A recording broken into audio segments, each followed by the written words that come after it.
عزتمندو دقیق سروې له مخې دا هغه کورنۍ دي چې عزتمندو د یو وخت ډوډۍ ته به هم دیو حیران چې څنګه یې پیدا کړي.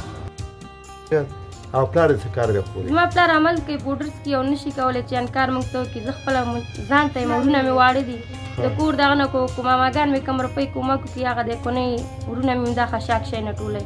پلار دې پوډري دی؟ پلار مې پوډري سرپرستي ستا په غاړه ده؟ سرپرستي زما په غاړه ده. مور مې پالچوالې ورونه مې شی نه ټولی هرات مې راټولې په همدې باندې خپل ژوند مخې ته وړو. نو عزتمندو پلار یې پوډري دی او عزتمند د کور سرپرستي د همدغې خور په غاړه ده.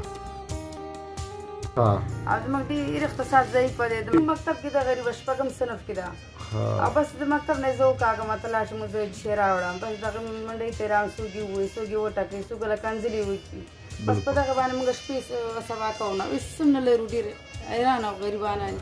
نو عزتمندو دا هغه جنۍ ده چې د میوو مارکیټ ته به راتله او خاشاک به یې ټولولي کله به چا څه ورکول چا به نه ورکول او عزتمندو د مکتب نه هم دغه جنۍ محرومه وه او انشاءالله اوس هم خوراکي توکي ورکړل نو اوس به خپله مکتب ته ځي.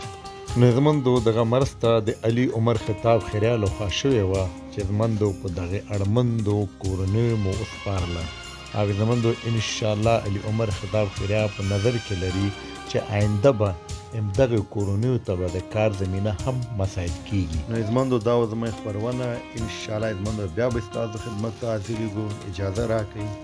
الله حافظ.